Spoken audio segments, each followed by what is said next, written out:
Don't let this guy in. He's a effing Zionist. Chanting Intifada. What do you notice about the video, though, when you really look at it? How many of those are 20-year-old spoiled white girls who are now, cosplaying as terrorists? This is what they're doing?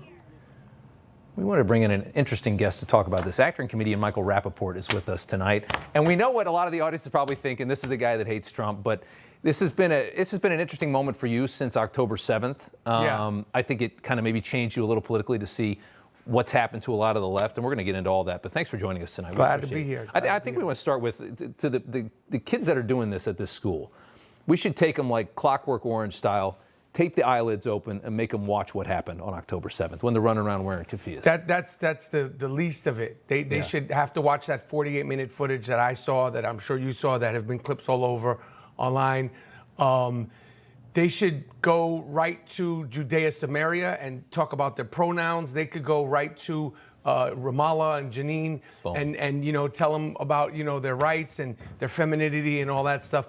And it's unacceptable. What's been happening for 19 months in specifically New York City, and 19 months is the exact amount of time the hostages have been held in Gaza, and there are still 59 hostages, some from the tri-state area where I'm born and raised, where this is happening. It's unacceptable.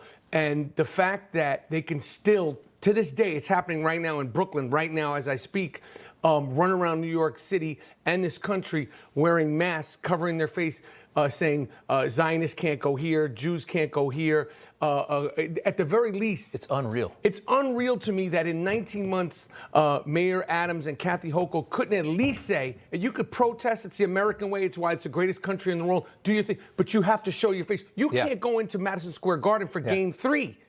Covering your face. No. You can't wear those costumes going to the airport. Covering your face. If they find out who they are, Daddy might lose his job, and then the trust fund and the admissions to Columbia or wherever they go to school might get cut off. They have to hide who they are because these are.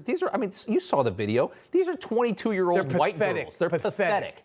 They're losers. They're ridiculous. And the cops should do more. Dressed up as terrorists. Yeah, and when they're wrestling down, it's not Halloween. Yeah. It's May.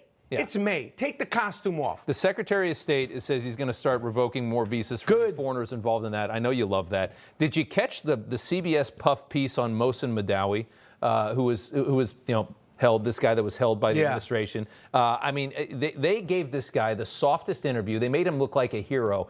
There is a gun shop owner that testified that Madawi once told him that he killed Jews in Palestine. Yeah. And CBS made this guy look like a national treasure. I saw it.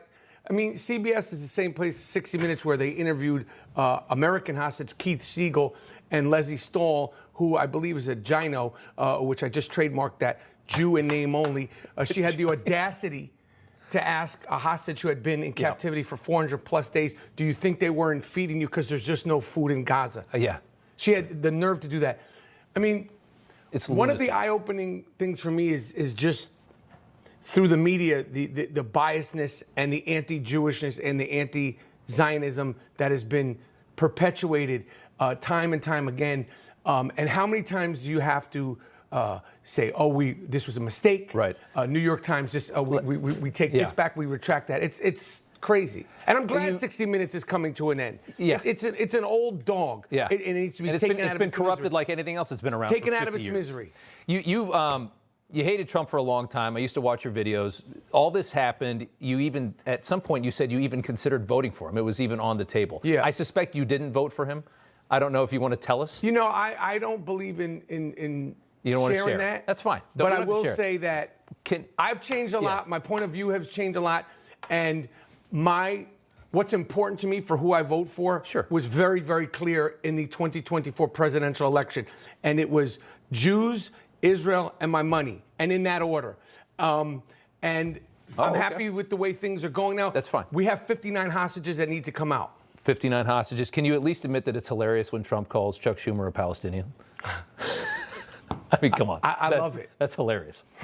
I mean, is there any better insult to Chuck Schumer than Palestinian? Yeah, Chuck Schumer. Yeah. He's another Gino, a Jew in name only. This is not a good. He's a joke. He's a joke, not just for Jewish people, for the great state, the great city of New York. Everybody's reporting the same stories, the same spin. You turn the channel, it's always the same. But not us. We're different. We report the real news. No spin, just the facts. Turn to us, and you won't turn back. Tune in to Rob Schmitt Tonight on Newsmax.